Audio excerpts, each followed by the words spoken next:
매일 새벽 3시 동쪽 구석에 자리한 오래된 전통시장의 불빛이 하나 켜집니다. 다른 상인들이 도착하기 2시간 전 70대 후반의 김철수 할아버지는 어김없이 순댓가게 문을 열고 하루를 시작합니다. 할아버지의 손은 순댓속을 만들면서도 한 번도 떨리는 법이 없었습니다. 말수는 적지만 그 눈빛은 항상 따뜻했습니다. 하지만 가끔, 아주 가끔 할아버지의 눈에서 번쩍이는 날카로운 빛을 목격한 사람들이 있었습니다. 그것은 마치 다른 사람이 된 듯한 아주 짧은 순간이었습니다. 우리 할아버지 순대는 전국 어디에도 없어. 비법이 있으시거든. 단골 손님들은 그의 순대 맛을 자랑스레 이야기합니다. 30년이란 세월 동안 할아버지의 순대 맛은 변함이 없었습니다. 칼을 다루는 솜씨는 더욱 특별했습니다. 한 번도 크기가 다른 적이 없었고 두께도 완벽히 일정했습니다. 철수 할아버지, 이 나이에 그 손놀림은 대체 어디서 배운 거예요? 호기심 많은 생선가게 아저씨의 질문에 할아버지는 언제나 같은 대답을 했습니다. 나이 먹을수록 손맛이 늘어. 그게 비결이야. 하지만 그의 대답과 달리 할아버지의 몸은 나이를 거스르는 듯 했습니다. 70대 후반의 나이에도 허리는 곱고 걸음걸이는 여전히 단단했습니다. 오전 11시 점심 손님들이 몰려들기 시작합니다. 특히 퇴직한 노인들과 근처 공장 노동자들에게 철수 할아버지의 순대국밥은 하루의 힘이었습니다. 가끔 형편이 어려운 노인이 오면 국물을 더 많이 담아주거나 순대를 한 점 더 얹어주는 작은 배려를 잊지 않았습니다. 오후 7시 가게 문을 닫고 할아버지는 시장 뒤편에 있는 작은 단칸방으로 돌아갑니다. 방 안은 소박하기 그지없었습니다. 30년 동안 모은 돈이 있을 텐데도 할아버지의 생활은 늘 검소했습니다. 낡은 텔레비전, 오래된 소파, 그리고 벽장 하나가 전부인 공간이었습니다. 텔레비전을 켜고 할아버지는 구시 뉴스를 챙겨봅니다. 특히 북한 관련 소식이 나올 때면 등을 곧게 펴고 귀를 기울입니다. 눈빛이 달라지는 순간이었습니다. 때로는 작은 메모를 남기기도 했지만 그것들은 아침이면 어김없이 사라졌습니다. 밤이 깊어 모두가 잠든 시간, 가끔 할아버지는 벽장 깊숙한 곳에서 낡은 금속 상자를 꺼냅니다. 그 내용물을 아는 사람은 아무도 없었습니다. 상자를 열 때마다 할아버지의 표정은 복잡해졌습니다. 그리움, 후회, 결애, 여러 감정이 교차했습니다. 이제는 그저 평범한 순대장수로 살고 싶다. 그러던 어느 날 오후 3시, 평화로운 시장의 일상이 깨지는 순간이었습니다. 검은색 고급 세단 세대가 시장 입구에 나란히 멈춰 섰습니다. 차에서 내린 건 까만 정장을 차려입은 남자들이었습니다. 앞장선 남자는 30대 중반으로 보였고 날카로운 눈매와 팔뚝에 새겨진 문신이 그의 정체를 말해주고 있었습니다. 여기가 바로 그 재개발 예정 시장이지. 그는 담배를 물고 주변을 둘러보았습니다. 시장 상인들은 이들을 의아한 눈으로 바라보았습니다. 평소 시장을 찾는 손님들과는 확연히 다른 분위기였습니다. 더럽고 낡았네. 여기가 재개발되면 얼마나 값이 뛸지. 검은 정장의 남자들은 시장 안으로 천천히 걸어 들어갔습니다. 상인들은 본능적으로 이들이 좋은 의도로 온 것이 아님을 느꼈습니다. 젊은 생선가게 주인 정 씨가 그들에게 다가갔습니다. 손님들 뭐 찾으시는 거 있으세요? 앞장선 남자가 비웃듯 웃었습니다. 손님? 아니, 앞으로 여러분의 새로운 이웃이라고 생각하시면 됩니다. 내 이름은 다들 알지. 그는 명함 한 장을 정 씨에게 건넸습니다. 강남 부동산 개발이라는 그럴듯한 회사 이름이 적혀 있었지만 이 지역 사람들은 그 얼굴을 보면 누구나 움찔했습니다. 강남에서 세력을 확장해온 유명한 폭력 조직이었기 때문입니다.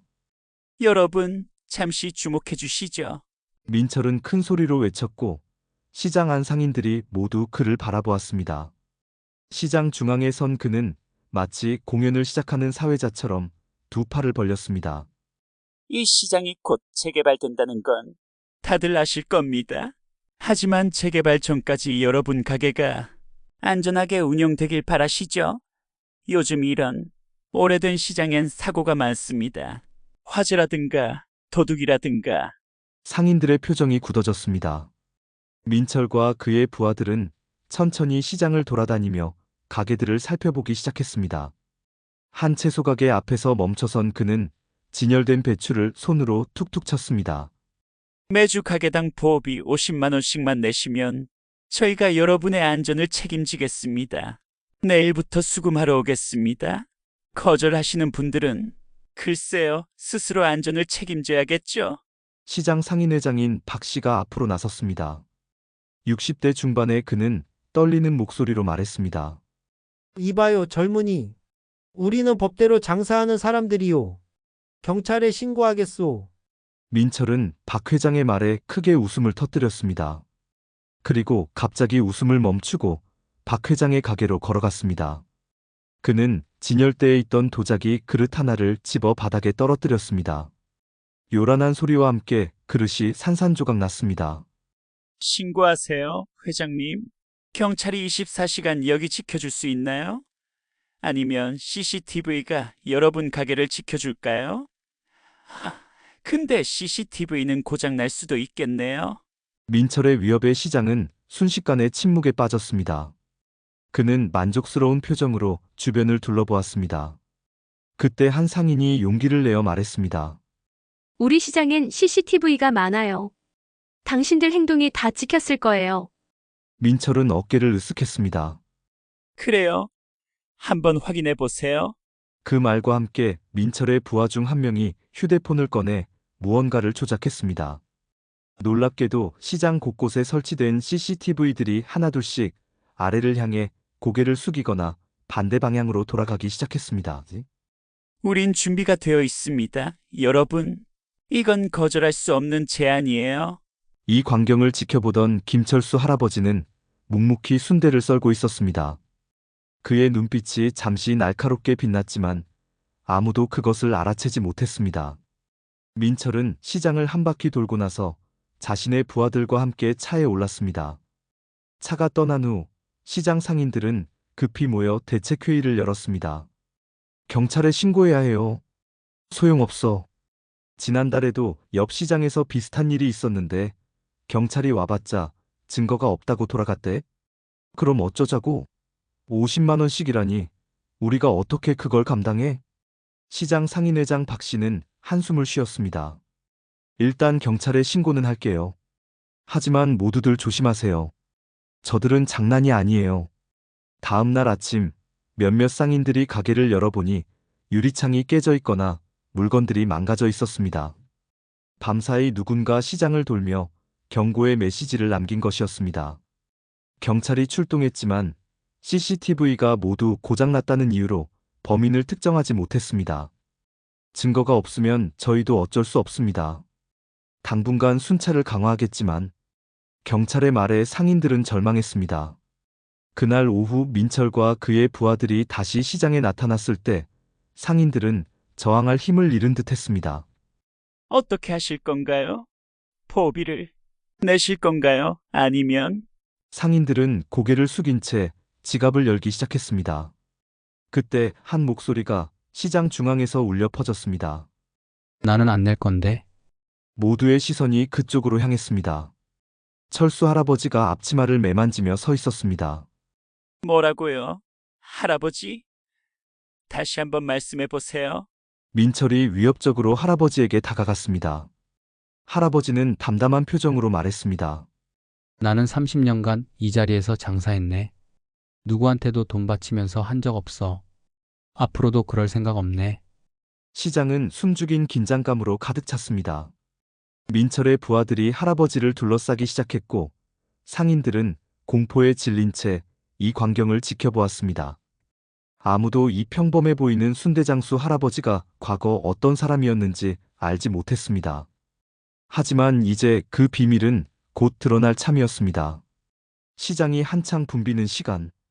김철수 할아버지는 늘 그랬듯이 묵묵히 순대를 썰고 있었습니다. 갑자기 가게 앞이 어두워졌습니다. 검은 가죽 재킷을 입은 3명의 젊은 남자들이 가게 입구를 가로막고 서 있었습니다. 여기가 철수네 순대가게죠? 앞에 선 남자는 삭발에 문신이 새겨진 목을 가볍게 돌리며 물었습니다. 할아버지는 고개만 끄덕였습니다. 제 이름은 상철입니다. 이 시장의 새 관리자라고 보시면 됩니다. 상철은 뒤에 있는 두 남자를 가리키며 말을 이었습니다. 이쪽은 제 동료 민기와 태식이고요. 앞으로 이 시장은 저희가 관리하게 됐습니다. 다른 가게들은 이미 다 협조적이신데 할아버지는 손님들에게 순대를 내어주며 천천히 대답했습니다. 무슨 용건인지 모르겠소만 바쁜 시간이니 나중에 다시 오시오. 상철의 표정이 딱딱하게 굳었습니다. 그는 할아버지 앞으로 다가와 카운터 위에 종이 한 장을 내밀었습니다. 시장 보호비입니다. 한 달에 200만 원. 오늘 첫 납부일인데 특별히 현금으로 받겠습니다. 가게 안에 손님들이 불안한 기색으로 서로를 쳐다보기 시작했습니다. 할아버지는 눈 하나 깜빡이지 않고 종이를 바라보더니 천천히 접어 상철의 주머니에 다시 넣어주었습니다. 필요 없음도. 우리 가게는 30년 동안 그런 거 없이도 잘해왔소. 상철의 이마에 핏줄이 붉어졌습니다. 할아버지, 이게 무슨 소린지 모르시는 것 같은데? 이건 선택사항이 아닙니다. 모든 가게가 내야 하는 의무죠. 민기가 앞으로 나서며 순대 한 접시를 집어들었습니다. 와, 냄새 좋은데? 맛있겠다. 그는 순대 하나를 입에 넣더니 곧바로 바닥에 뱉어냈습니다. 이게 뭐야? 돼지 똥맛 나는데? 고객들이 자리를 떠나기 시작했습니다. 태식은 순대소트로 다가가 큰 국자를 집어들었습니다. 이 국물도 한번 볼까? 그는 국물을 퍼올리더니 바닥에 쏟아부었습니다. 뜨거운 국물이 바닥에 튀며 증기를 일으켰습니다. 어이 젊은이. 할아버지의 목소리는 여전히 차분했지만 어딘가 달라진 기운이 느껴졌습니다. 물건에 손대지 마시오. 할아버지, 지금 협박하시는 겁니까? 상철이 비웃으며 말했습니다. 그는 카운터 위에 있던 칼을 집어들었습니다. 이런 칼로 매일 순대를 써시나 보네. 날이 무디던데. 그는 칼 끝으로 순대 몇 점을 찍어 바닥에 던졌습니다. 지금부터 3일 드립니다. 200만 원 현금으로 준비하세요. 안 그러면 상철은 순대를 파는 나무 도마를 칼로 내리쳤습니다. 칼이 도마에 깊숙이 박혔습니다. 갑자기 일어난 일을 누구도 제대로 보지 못했습니다. 할아버지의 손이 번개처럼 움직였고 다음 순간 상철의 손목을 단단히 붙잡고 있었습니다. 할아버지의 엄지손가락이 상철의 손목 특정 부위를 강하게 누르자 상철은 비명을 지르며 칼을 떨어뜨렸습니다. 이 미친 영감탱이가. 상철이 고통에 몸부림치는 동안 민기와 태식이 주먹을 들고 달려들었습니다. 할아버지는 한 손으로는 여전히 상철의 손목을 붙잡은 채 다른 손으로는 바로 옆에 있던 국자를 집어들었습니다. 순식간에 국자가 민기의 얼굴을 강타했고 튕겨나온 뜨거운 국물이 태식의 눈을 강타했습니다. 두 사람은 고통에 쓰러졌고 할아버지는 마지막으로 상철의 손목을 비틀어 그를 바닥에 엎드리게 만들었습니다. 내 가게에서 나가시오. 할아버지의 목소리는 여전히 차분했지만 그 어조에는 지금까지 한 번도 들어본 적 없는 냉철함이 깃들어 있었습니다. 상철은 손목을 붙잡고 일어나려 했지만 마치 신경이 마비된 듯 손에 힘이 들어가지 않았습니다.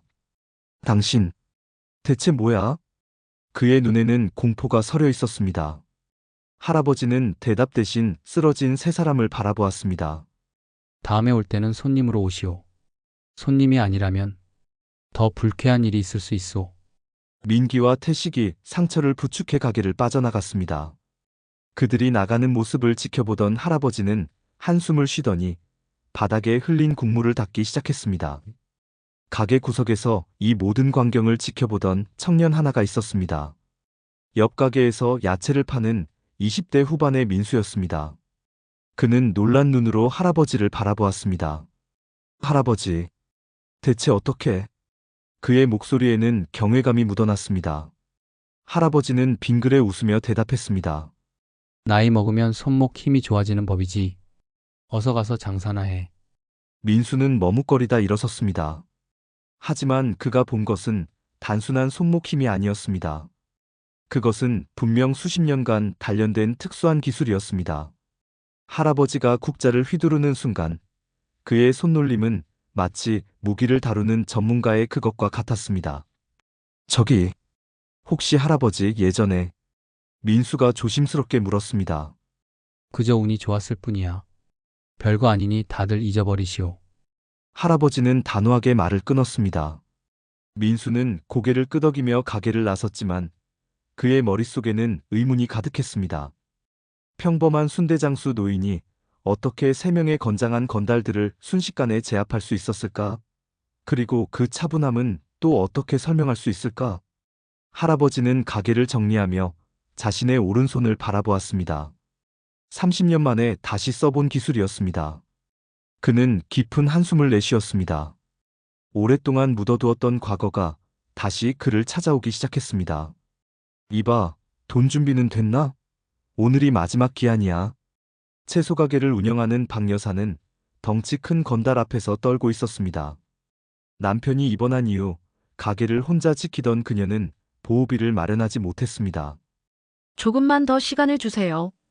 남편이 병원에 있어서. 건달은 비웃으며 진열대를 발로 걷어찼습니다. 정성스레 쌓아둔 과일들이 바닥에 나뒹굴었습니다. 내일까지야. 없으면 가게 문 닫을 준비나 해. 건달이 돌아서는 순간 야채 상자를 들고 지나가던 노인이 비틀거리며 그와 부딪혔습니다. 아이고 미안하이소. 늙은이라 길이 잘 안 보여서. 김철수 할아버지였습니다. 건달은 짜증을 내며 할아버지를 밀쳤고 그대로 시장을 빠져나갔습니다. 괜찮으세요, 철수 아저씨? 박 여사가 다가와 물었습니다. 괜찮소, 괜찮아. 근데 이거 당신한테 도움될지 몰라서. 할아버지는 조심스레 봉투 하나를 그녀의 손에 쥐어줬습니다. 박 여사가 열어보니 보호비로 요구받았던 금액이 정확히 들어있었습니다. 이게 무슨? 아저씨, 이건 너무 큰 돈이에요. 받을 수 없어요. 할아버지는 미소만 지으며 손을 저었습니다. 빌려주는 거요. 남편 나으면 천천히 갚아도 돼. 말을 마친 할아버지는 야채 상자를 다시 들고 유유히 사라졌습니다. 다음 날 아침, 시장은 떠들썩했습니다. 어젯밤 누군가가 건달들의 사무실에 침입해 컴퓨터와 장부를 모두 파손했다는 소문이 돌았습니다. 더 놀라운 것은 상인들에게서 갈취한 보호비가 모두 사라지고 대신 메모 한 장이 남겨져 있었다는 것이었습니다. 더 이상 이 시장에 얼씬거리지 마라.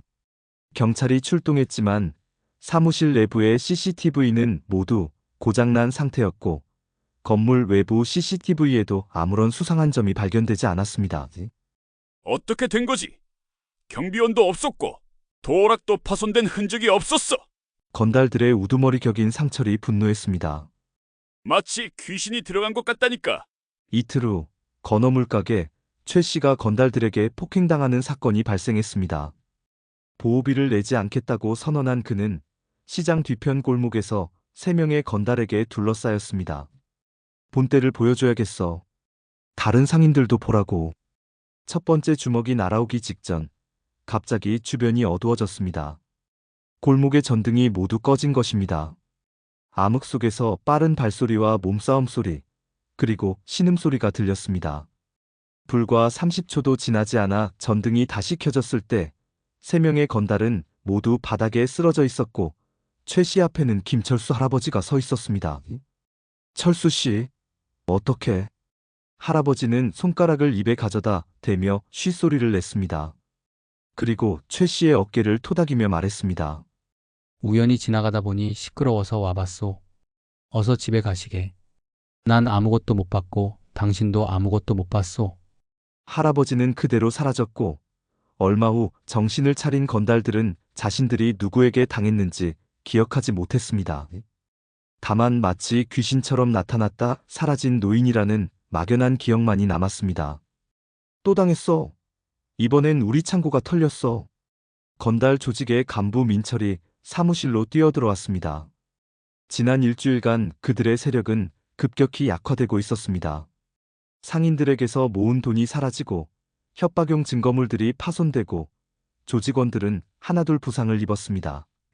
민철은 떨리는 손으로 담배를 꺼냈습니다. 애들이 귀신 얘기를 하고 다녀.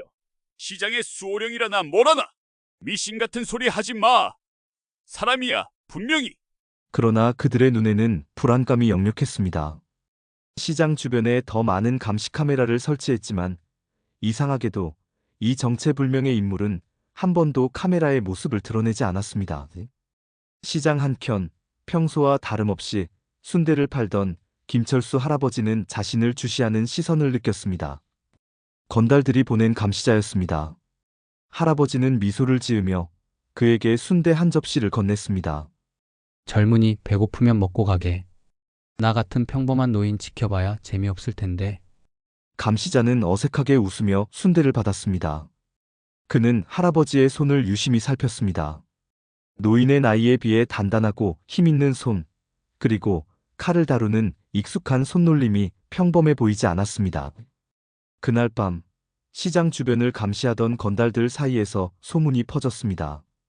그 순대장수 노인 뭔가 이상해. 70이 넘은 나이에 허리가 그렇게 꼿꼿할 수가 없어. 그리고 눈빛이 마치 군인 같았어. 건달들의 수군거림을 멀리서 지켜보던 할아버지는 자신의 오른손을 천천히 펴보았습니다. 30년간 감춰온 흉터들이 여전히 선명했습니다. 그는 깊은 한숨을 내쉬며 중얼거렸습니다. 이제 곧 모든 것이 드러나겠구나. 강남의 한 고급 오피스텔, 조직의 보스 강철호는 창밖을 내다보며 담배를 물었습니다. 50대 중반의 그는 여전히 단단한 체격을 유지하고 있었고 오른쪽 뺨의 깊은 흉터는 그의 험난했던 과거를 말해주고 있었습니다. 강철호의 사무실 벽에는 특전사 시절 동료들과 찍은 사진이 걸려 있었습니다. 어떻게 된 거야? 시장 꼴이 말이 아니라며? 부하 민철이 고개를 숙인 채 보고했습니다. 보스, 시장 상인들이 갑자기 보호비 납부를 거부하기 시작했습니다. 특히 그 순대가게 노인이 문제입니다. 강철호는 자신의 조직원 셋이 병원에 실려간 사건 보고서를 내려다보았습니다. 순대장수 노인에게 당했다는 얘기가 믿기지 않았습니다. CCTV는 전부 고장났습니다. 어떻게 된 건지 모르겠지만 그 순간에만 모든 카메라가 작동을 멈췄습니다. 강철호는 눈을 좁혔습니다. 이런 상황이 익숙했습니다. 그가 특전사에 있을 때 북한 공작원들의 전형적인 수법이었습니다. 그 노인 사진 있어. 민철이 태블릿을 건넸고 강철호는 김철수 할아버지의 사진을 유심히 살펴보았습니다. 평범해 보이는 노인이었지만 그의 눈에서 무언가를 발견한 듯했습니다. 나이가 70대 초반이면 시기가 맞아. 강철호는 책상 서랍을 열어 오래된 파일 하나를 꺼냈습니다. 특전사 시절 그가 접했던 비밀 문서였습니다. 북파 공작원들에 관한 기록이었습니다. 30년 전 그때 북에서 돌아오지 못한 요원들이 있었지. 공식적으로는 사망 처리됐지만 강철호는 파일을 뒤적이다가 갑자기 멈췄습니다. 거기에 있는 흐릿한 사진 속 젊은 군인의 눈빛이 김철수 할아버지와 묘하게 닮아 있었습니다. 코드네임 검은 호랑이. 15번의 북파 임무를 성공시킨 전설적인 요원. 마지막 임무에서 사망한 것으로 보고됐지만 시신은 발견되지 않았다. 강철호의 목소리에 긴장감이 감돌았습니다. 그는 특전사 시절 이 전설적인 북파 공작원의 이야기를 듣고 자랐습니다.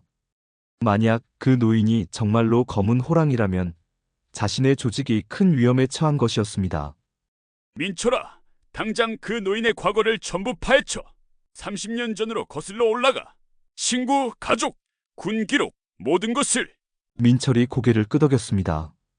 알겠습니다, 보스. 하지만 군 기록은 접근이 어려울 텐데요. 강철호는 냉소적으로 웃었습니다. 내가 아직도 특전사에 친구들이 있어. 비밀 기록도 볼 수 있지. 그는 창가로 다시 돌아가 깊은 생각에 잠겼습니다. 자신이 젊은 시절 우러러봤던 전설의 요원이 정말로 살아있다면, 그것도 자신의 세력권 안에서 순대장수로 살고 있다면, 이것은 위협이자 동시에 기회이기도 했습니다. 강철호는 책상에 앉아 또 다른 서랍을 열었습니다. 거기에는 그가 오랫동안 간직해온 권총이 있었습니다. 군에서 불명예 제대한 후에도 그는 이 총을 버리지 않았습니다. 30년 만의 재회라 검은 호랑이. 강철호의 눈에는 두려움과 함께 묘한 흥분이 어려 있었습니다. 그에게 이번 일은 단순한 세력 다툼이 아니었습니다. 이것은 그의 과거와의 대면이자 어쩌면 자신의 인생에서 가장 큰 도전이 될지도 모를 일이었습니다. 한편 시장에서는 김철수 할아버지가 여느 때와 다름없이 순대를 팔고 있었습니다. 하지만 그의 날카로운 눈은 이미 시장 주변에 배치된 낯선 이들을 발견했습니다. 30년간 잊고 살았던 직감이 다시 살아나기 시작했습니다. 드디어 오는군.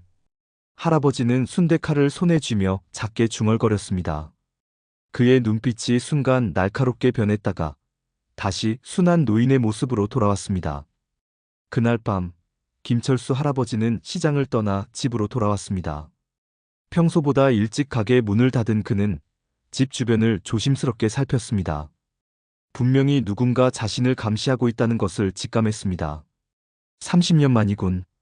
집에 들어선 할아버지는 오래된 장롱을 열었습니다. 가장 깊숙한 곳에서 잠금 장치가 된 철제 상자를 꺼냈습니다. 비밀번호를 누르자 상자가 열렸고 그 안에는 오래된 군복, 휘어진 군번줄, 그리고 낡은 일기장이 들어 있었습니다. 할아버지는 침대에 앉아 일기장을 펼쳤습니다. 페이지를 넘기자 1969년의 기록이 나타났습니다. 1969년 3월 15일. 오늘부터 대한민국에서 가장 위험한 훈련이 시작되었다. 21살의 김철수는 비밀리에 모집된 특수부대 훈련생 중 한 명이었습니다. 당시 남북 관계는 최악이었고 북한의 도발에 대응하기 위해 비밀리에 북파 공작원을 양성하고 있었습니다. 좋았어, 김철수. 너는 이제부터 검은 호랑이다. 할아버지는 당시 교관의 목소리를 또렷이 기억했습니다. 50명으로 시작한 훈련은 너무나 가혹해서 3개월 후에는 단 12명만 남았습니다. 김철수는 그중 최우수 훈련생이었습니다. 1969년 7월 20일. 오늘 처음으로 실제 총을 쐈다. 내 손은 떨리지 않았다. 하지만 밤에는 악몽을 꾸었다. 훈련은 단순한 체력 단련을 넘어 정신적 단련까지 포함했습니다. 그들은 북한어를 완벽하게 구사해야 했고 북한의 일상생활부터 정치체제까지 모든 것을 알아야 했습니다. 잠을 자는 시간조차 허락되지 않았던 날들, 영하의 날씨에서 맨몸으로 견뎌야 했던 극한 훈련들. 1969년 12월 10일. 오늘 첫 임무 브리핑을 받았다. 나는 북으로 간다. 젊은 철수의 눈에는 두려움보다 조국을 위한 사명감이 더 컸습니다. 그는 훈련에서 배운 모든 것을 완벽하게 수행했고 검은 호랑이라는 코드네임은 곧 북파 공작원 중에서도 전설이 되었습니다. 생사를 넘나들었던 15번의 북파 임무와 그 비밀스러운 기록들. 할아버지는 일기장을 넘기며 그 위험했던 임무들을 하나하나 떠올렸습니다. 15번의 북파 임무. 매번 그는 죽음의 문턱에서 돌아왔습니다. 1970년 4월 3일. 세 번째 임무. 평양 근처 군사시설의 정보를 입수했다. 돌아오는 길에 순찰대와 마주쳤지만 가까스로 탈출했다. 내 오른쪽 어깨에 총상을 입었다. 할아버지는 무의식적으로 오른쪽 어깨를 만졌습니다. 지금도 비가 오는 날이면 여전히 아픈 상처였습니다. 1975년 10월 30일. 12번째 임무. 오늘 윤중사가 체포되었다. 내가 구하지 못했다. 훈련소에서 함께 시작한 동료들이 하나둘 사라져갔습니다. 어떤 이는 임무 중 사망했고 어떤 이는 체포되어 소식이 끊겼습니다. 철수는 점점 더 많은 상처를 안게 되었지만 그래도 임무는 계속되었습니다. 1978년 3월 25일. 15번째 임무. 오늘부터 나는 북한 노동당 당원 김동철로 살아간다. 귀환 예정일은 6개월 후다. 하지만 이 임무는 계획대로 흘러가지 않았습니다. 철수가 마지막으로 기록한 일기였습니다. 동료를 잃고 홀로 살아 돌아온 마지막 임무의 트라우마. 할아버지의 눈에서 눈물이 흘렀습니다. 마지막 임무는 그의 인생을 완전히 바꿔놓았습니다. 진호야. 영식아. 미안하다. 15번째 임무. 철수는 2명의 요원과 함께 북으로 침투했습니다. 그들의 임무는 북한의 핵개발 정보를 입수하는 것이었습니다. 처음에는 모든 것이 계획대로 진행되었습니다. 철수는 노동당 당원으로 위장하여 중요한 정보에 접근할 수 있었습니다. 하지만 귀한 일주일 전 그들은 함정에 빠졌습니다. 누군가 그들의 정체를 알아챈 것이었습니다. 도망쳐. 철수야. 넌 살아서 돌아가야 해. 진우의 마지막 외침과 함께 총성이 울렸습니다. 철수는 부상을 입은 채 38선을 향해 필사적으로 도망쳤습니다. 열흘 동안 그는 숨어다니며 추적을 피했습니다. 식량도 없이 때로는 진흙과 풀뿌리를 먹으며 살아남았습니다. 마침내 그가 남한으로 돌아왔을 때 그는 이미 공식적으로 사망 처리되어 있었습니다. 그의 임무와 존재는 극비사항이었기에 정부는 그를 다시 살아있는 사람으로 만들지 않았습니다. 이제 당신은 자유롭소. 김철수 상사는 이미 전사했으니 새 인생을 시작하시오. 상관의 말을 들으며 철수는 공허함을 느꼈습니다. 그는 영웅으로 칭송받을 수도 없었고 자신이 겪은 트라우마를 누구와도 나눌 수 없었습니다. 그렇게 그는 모든 것을 뒤로하고 새 삶을 선택했습니다. 할아버지는 일기장을 덮고 깊은 한숨을 내쉬었습니다. 창밖으로 감시하는 눈들이 있다는 것을 그는 알고 있었습니다. 30년 동안 숨겨온 그의 정체가 이제 드러나려 하고 있었습니다. 이제 와서 난 그저 순대장수로 살고 싶었을 뿐인데. 할아버지는 철제 상자에서 작은 상자를 꺼냈습니다. 그 안에는 오래된 권총과 몇 발의 총알이 들어 있었습니다. 그는 천천히 권총을 집어들고 분해했다가 다시 조립했습니다. 30년이 지났지만 그의 손은 여전히 정확했습니다. 내일 모든 것이 달라지겠군. 그는 창밖을 바라보며 중얼거렸습니다. 시장에서 순대를 파는 평화로운 노인의 삶은 이제 끝나가고 있었습니다. 검은 호랑이가 다시 깨어나려 하고 있었습니다. 금요일 오후 5시, 시장은 주말을 앞둔 장보기 인파로 북적였습니다.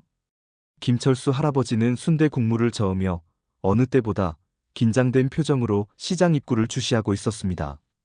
강철호의 조직원들이었습니다.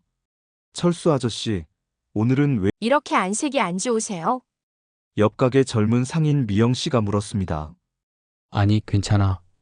그냥 오늘따라 바람이 이상해. 할아버지의 말이 채 끝나기도 전에 갑자기 시장 서쪽에서 쾅 하는 폭발음이 들렸습니다. 순간 할아버지의 동공이 날카롭게 수축되었습니다. 불이야! 불이 났어요! 누군가의 비명이 시장을 가득 채웠습니다.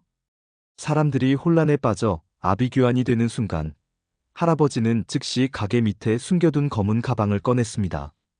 30년간 한 번도 열지 않았던 가방이었습니다. 미영 씨, 소화기 있으면 가져와. 할아버지는 순식간에 앞치마를 벗고 가방에서 꺼낸 검은 장갑을 끼웠습니다. 그리고 주머니에서 작은 손전등 크기의 도구를 꺼내 귀에 꽂았습니다. 오래된 군용 통신 장치였습니다. 불은 삽시간에 번졌고 시장 입구는 이미 화염에 휩싸여 있었습니다. 비상구마저 검은 연기로 가득 찼습니다. 사람들이 패닉 상태로 서로를 밀치며 출구를 찾고 있었습니다. 모두 바닥에 엎드려. 연기는 위로 올라간다. 할아버지의 목소리가 갑자기 군 지휘관처럼 바뀌었습니다. 상인들이 혼란스러워하는 사이 할아버지는 이미 시장 지붕 구조를 살펴보고 있었습니다. 순간적인 판단으로 그는 시장 중앙 기둥을 향해 달려갔습니다. 미영 씨, 여기 물통 가져와. 할아버지는 순대 가게에서 사용하던 수건을 물에 적셔 얼굴에 둘렀습니다. 그리고는 믿기 힘든 민첩함으로 쌀가게 앞에 갇힌 노부부에게 달려갔습니다. 움직이지 마세요. 할아버지는 순식간에 파이프를 붙잡고 3m 높이의 선반 위로 올라갔습니다. 70대 노인의 몸으로는 불가능한 움직임이었습니다. 그는 선반 위에서 무거운 천장 구조물을 한 손으로 밀어냈고 노부부 위에 떨어지려던 불타는 포가 옆으로 쓰러졌습니다. 이쪽으로, 빨리. 할아버지는 노부부를 등에 업고 불길 사이를 헤치며 안전한 곳으로 이동했습니다. 그의 움직임은 마치 젊은 특수부대원과 같았습니다. 시장 사람들은 놀란 눈으로 그 광경을 지켜보았습니다. 불은 계속해서 번졌고 강철호의 부하들이 시장 주변을 지키며 누구도 들어오지 못하게 했습니다. 소방차 소리가 들렸지만 그들은 의도적으로 길을 막고 있었습니다. 저기 아직 사람이 있어요. 과일 가게 주인이. 한 상인이 절망적으로 외쳤습니다. 할아버지는 불길을 뚫고 과일 가게로 향했습니다. 온 가게가 화염에 휩싸여 있었고 출입구는 무너진 천장에 막혀 있었습니다. 아이고, 살려주세요. 과일 가게 주인 박 씨의 비명이 들렸습니다. 할아버지는 순간 판단을 내렸습니다. 그는 가방에서 꺼낸 작은 캡슐을 손에 쥐고 강하게 깨뜨렸습니다. 순간 푸른 연기가 퍼지면서 주변 불길이 잠시 약해졌습니다. 북한 특수부대에서 사용하던 화학 소화제였습니다. 움직이지 마세요. 할아버지는 무너진 입구가 아닌 벽을 향해 달려갔습니다. 그리고는 놀랍게도 쇠파이프를 무기처럼 휘둘러 벽을 관통했습니다. 손바닥으로 벽돌을 깨뜨리는 특수 타격법이었습니다. 이쪽으로 나오세요, 빨리. 할아버지는 박 씨를 구출해 만든 구멍을 통해 밖으로 나왔습니다.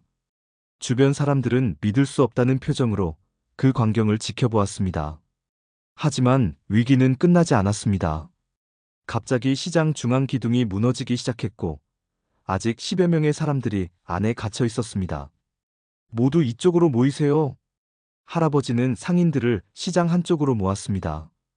그리고 가방에서 꺼낸 얇은 철사로 무언가를 빠르게 조립하기 시작했습니다.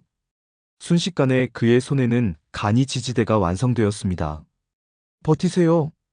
할아버지는 몸을 던져 무너지는 기둥을 손으로 받쳤습니다. 70대 노인의 몸으로는 불가능한 힘이었습니다. 그는 만든 지지대를 기둥 아래에 설치하며 사람들에게 외쳤습니다. 저쪽 창문으로. 15초 안에 모두 나가세요. 사람들이 안전하게 빠져나가는 동안 할아버지의 팔은 떨리기 시작했습니다. 30년 전의 젊음은 이미 사라졌고 지금의 그는 그저 나이든 노인일 뿐이었습니다. 마지막 사람이 빠져나가는 순간 할아버지는 기둥에서 손을 떼고 뛰쳐나왔습니다. 그 직후 시장 건물이 커다란 소리와 함께 무너졌습니다. 모든 상인들이 살아남았습니다. 그들은 경외의 눈빛으로 할아버지를 바라보았습니다. 할아버지의 손은 화상으로 붉게 변해 있었고 그의 움직임은 더 이상 노인의 것이 아니었습니다. 철수 아저씨 도대체. 미영 씨가 말을 잇지 못하고 바라보는 사이 할아버지는 다시 평온한 표정을 지으려 했지만 이미 늦었습니다. 모두가 그의 정체에 대해 의문을 품기 시작했습니다. 불길 속에서 시장을 바라보던 강철호는 비로소 확신했습니다. 역시 검은 호랑이가 맞았어. 멀리서 소방차와 경찰차의 사이렌 소리가 들려왔고 할아버지는 지친 표정으로 자신의 순대 가게 자네를 바라보았습니다. 30년간 지켜온 평범한 삶이 이제 산산이 부서져 내리고 있었습니다. 시장의 철제 셔터들이 하나둘 내려가기 시작했습니다. 저녁 7시, 평소보다 일찍 문을 닫는 상인들. 김철수 할아버지는 이미 알고 있었습니다. 오늘 밤이 그날이라는 것을. 어서 피하세요. 오늘은 일찍 들어가시는 게 좋겠습니다. 할아버지는 마지막 손님들을 배웅하며 조용히 당부했습니다. 시장 주변으로 검은 승합차들이 하나둘 모여들고 있었습니다. 할아버지는 가게 문을 잠그고 뒷방으로 향했습니다. 오래된 바닥 나무 판자 아래 30년간 손대지 않았던 금속 상자가 있었습니다. 할아버지는 천천히 상자를 열었습니다. 그 안에는 북파공작원 시절 사용했던 특수장비들이 보관되어 있었습니다. 검은 호랑이. 다시 한 번만 나타나야겠구나. 할아버지는 특수 제작된 검은 장갑을 끼고 허리춤에 전술 라이플을 장착했습니다. 그의 눈빛이 달라졌습니다. 순한 순대장수의 눈빛은 온데간데없고 날카로운 맹수의 눈으로 변해 있었습니다. 한편 시장 외곽에서는 강철호가 30명의 조직원들을 지휘하고 있었습니다. 모든 출구를 봉쇄해. 그 노인은 절대 살려두지 마. 위험한 자다. 조직원들은 각자 야구방망이, 칼, 심지어 몇몇은 불법 총기까지 소지하고 있었습니다. 그들은 시장을 완전히 포위한 채 좁혀들기 시작했습니다. 보스, 모든 준비 완료됐습니다. 노인은 아직 가게 안에 있습니다. 강철호는 비웃었습니다. 늙은 호랑이가 어디 도망갈까? 들어가자. 10여 명의 조직원들이 시장 안으로 진입했습니다. 어둠 속에서 그들은 철순의 순대를 향해 조심스럽게 다가갔습니다. 가게 안은 깜깜했고 문은 잠겨 있었습니다. 문 부숴! 우두둑 소리와 함께 문이 부서졌습니다. 조직원들이 후레쉬를 비추며 안으로 들어갔지만 가게 안은 텅 비어 있었습니다. 없어? 그 순간 갑자기 전등이 꺼졌습니다. 시장 전체가 완전한 어둠에 잠겼습니다. 무슨 일이야? 전기 차단기 확인해. 그러나 이미 늦었습니다. 어둠 속에서 날카로운 금소금이 들렸고 이어서 첫 번째 비명 소리가 울려 퍼졌습니다. 뭐야? 어디야? 후레쉬가 미친 듯이 이리저리 움직였지만 그들은 아무것도 볼 수 없었습니다. 또 한 명의 조직원이 쓰러졌습니다.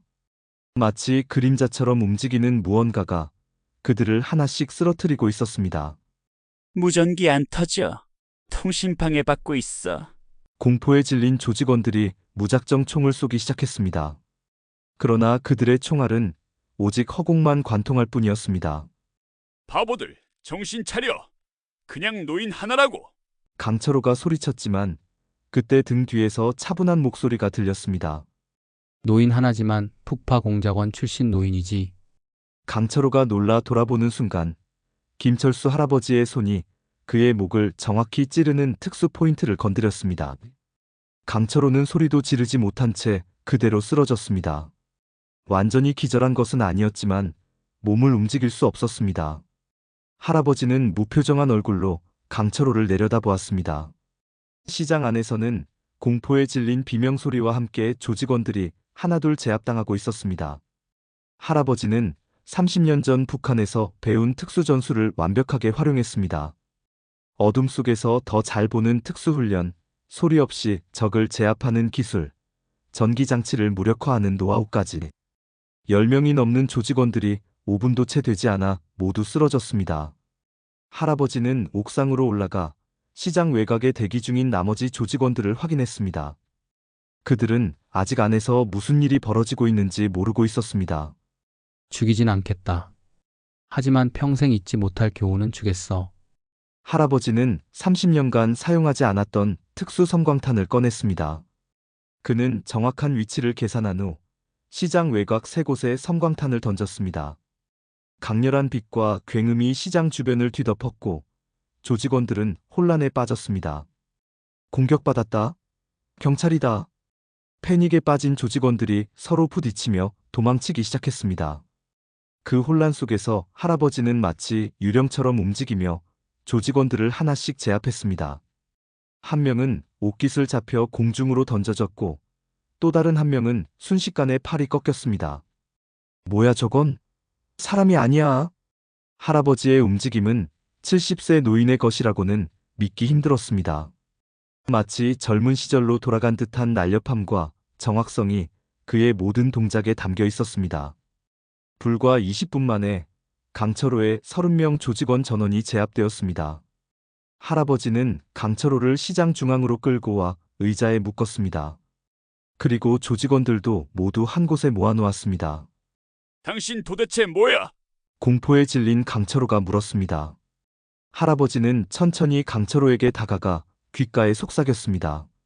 난 그저 순대 장수일 뿐이야. 하지만 예전에는 내가 교과서에서만 읽었던 그 검은 호랑이였지. 강철호의 얼굴이 창백해졌습니다.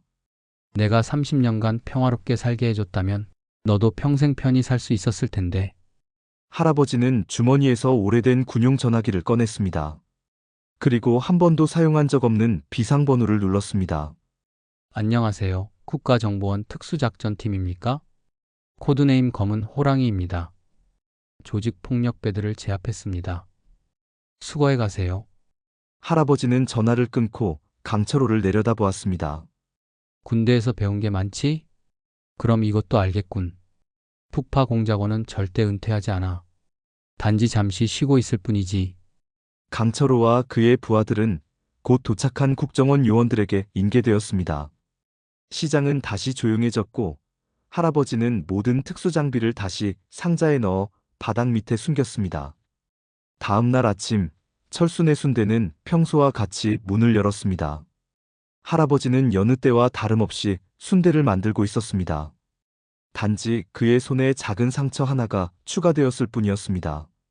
할아버지, 어젯밤에 무슨 일 있었다면서요? 조직폭력배들이 전부 잡혔다고. 젊은 상인이 물었습니다. 할아버지는 빙그레 웃으며 대답했습니다. 글쎄, 나야 일찍 집에 갔지. 순대 장수가 뭘 알겠나? 순대 한 접시 드시겠소? 하지만 그의 눈빛에는 젊은 시절 검은 호랑이의 날카로운 기색이 잠시 스쳐 지나갔습니다. 따스한 봄 햇살이 시장 골목을 비추는 아침, 철순의 순대가게는 평소보다 일찍 문을 열었습니다. 오늘은 특별한 날이었습니다. 시장이 재개발 위기에서 벗어나 문화유산형 전통시장으로 지정된 지 정확히 한 달째 되는 날이었습니다. 김철수 할아버지는 여느 때와 같이 솥에 물을 올리고 있었지만 시장의 분위기는 몇 달 전과는 확연히 달라져 있었습니다. 강철호의 조직원들이 경찰에 모두 체포된 후 시장은 오랜만에 평화를 되찾았습니다. 신문 일면에는 전직 특수요원의 활약으로 지역 폭력 조직 일망타진이라는 제목의 기사가 실렸고 할아버지의 사진은 모자이크 처리되어 있었습니다. 철수 아저씨, 오늘 아침에도 운동하셨어요? 생선가게 정 씨가 평소보다 더 공손하게 인사를 건넸습니다. 할아버지의 정체가 알려진 후 시장 상인들은 처음에는 놀라움을 감추지 못했지만 곧 깊은 존경심을 갖게 되었습니다. 특히 할아버지가 직접 시장 재개발 계획을 맡기 위해 지역 국회의원까지 만났다는 사실이 알려지면서 상인들의 신뢰는 더욱 깊어졌습니다. 그럼 이 나이에도 몸을 움직여야지. 안 그러면 녹슬어버려. 할아버지는 여전히 수수한 미소로 답했습니다. 하지만 이제 그의 걸음걸이는 조금 더 당당해졌고 눈빛에는 더 이상 숨기는 것이 없는 편안함이 깃들어 있었습니다. 시장 입구에는 새로운 현수막이 걸려 있었습니다. 50년 전통의 맛과 추억, 우리 시장을 찾아주세요. 그리고 그 아래에는 작은 글씨로 시장 안전 책임자 김철수라고 적혀 있었습니다. 할아버지는 공식적으로 시장의 경비 책임을 맡게 되었고 지역 경찰서와도 협력 관계를 맺었습니다. 오전 10시 할아버지의 가게 앞에는 평소보다 많은 손님들이 줄을 서 있었습니다. 언론에 할아버지의 활약이 알려진 후 구경 오는 사람들도 늘었지만 할아버지는 여전히 30년 전과 똑같은 방식으로 순대를 만들고 있었습니다. 할아버지, 사인해 주세요. 어린 손자를 데리고 온 중년 남성이 할아버지에게 책을 내밀었습니다. 잊혀진 영웅들, 북파공작원의 역사라는 책이었습니다. 할아버지는 쑥스러운 듯 웃으며 사인을 해주었습니다. 예전에 그냥 명령을 따랐을 뿐인데 이렇게 영웅 취급을 받으니 부끄럽네. 할아버지는 중얼거렸지만 그의 눈에는 자부심이 어려 있었습니다. 30년간 숨겨왔던 과거가 드러났지만 오히려 그것이 그에게 새로운 삶의 의미를 가져다 주었습니다. 점심시간, 시장 중앙 작은 광장에서는 특별한 행사가 열렸습니다. 시장 지킴이 감사패 수여식이라는 이름으로 할아버지에게 상인회 회장이 직접 감사패를 전달했습니다. 김철수 어르신은 단순한 순대장수가 아닙니다. 국가를 위해 젊음을 바치고 다시 우리 시장을 위해 위험을 무릅쓴 진정한 영웅입니다. 상인회 회장의 말에 모든 상인들이 기립해 박수를 보냈습니다. 할아버지는 쑥스러워하며 자리에서 일어났습니다. 저는 그저 제가 사랑하는 것을 지켰을 뿐입니다. 젊은 시절에는 조국을, 그리고 이제는 제 가족 같은 이 시장을 지켰을 뿐입니다. 할아버지의 목소리가 살짝 떨렸습니다. 그의 눈에는 먼 과거의 기억과 현재의 행복이 교차하고 있었습니다. 행사가 끝난 후 할아버지는 여느 때와 같이 가게로 돌아와 앞치마를 메었습니다. 그날 저녁 가게 문을 닫으려는 순간 한 노인이 천천히 다가왔습니다. 할아버지는 그를 보자마자 눈을 크게 떴습니다. 영호 맞나? 다가온 노인은 과거 할아버지와 함께 북파 임무를 수행했던 전우였습니다. 두 노인은 말없이 서로를 바라보다가 굳게 포옹했습니다. 살아있었구나, 철수야. 그래, 너도. 두 전우는 가게 안으로 들어가 오랜 시간 이야기를 나눴습니다. 젊은 시절의 모험, 각자가 걸어온 인생의 길, 그리고 잊지 못할 동료들의 이야기까지. 밤이 깊어갈 무렵 영호는 자리에서 일어나 작별 인사를 건넸습니다. 이제 우리 나이에 무슨 비밀이야? 당당하게 살자, 철수야. 할아버지는 고개를 끄덕였습니다. 그래, 이제는 숨길 것도 없지. 다음 날 아침, 할아버지는 평소보다 더 일찍 가게 문을 열었습니다. 그리고 가게 한쪽 벽에 새로운 액자를 걸었습니다. 그 안에는 젊은 시절 북파 공작원으로 활동할 당시 그의 모습과 동료들과 함께 찍은 사진이 있었습니다. 하지만 이제 그의 어깨에는 더 이상 비밀의 무게가 없었습니다. 그는 과거와 화해하고 현재의 삶을 온전히 받아들였습니다. 순대를 사러 온 어린 학생에게 할아버지는 특별히 큰 조각을 더 올려주며 웃음 지었습니다. 할아버지, 정말 북한에 다녀오셨어요? 아이의 순진한 질문에 할아버지는 따뜻한 미소를 지었습니다. 그래, 아주 오래전 이야기지. 언젠가 우리나라가 하나가 되면 할아버지가 북쪽에서 먹었던 진짜 맛있는 순대 만드는 법도 알려줄게. 아이는 호기심 어린 눈으로 할아버지를 바라보았고, 할아버지는 아이의 머리를 부드럽게 쓰다듬었습니다. 그의 눈에는 과거의 아픔이 아닌 미래에 대한 희망이 담겨 있었습니다. 시장 안을 가득 채운 맛있는 순대 냄새와 함께 김철수 할아버지의 새로운 일상은 계속되었습니다. 이제 그는 단순한 순대 장수가 아닌 시장의 자랑이자 든든한 수호자였습니다. 그리고 무엇보다 더 이상 숨기지 않고 당당하게 자신의 과거와 현재를 살아가는 한 사람의 완성된 인생이었습니다.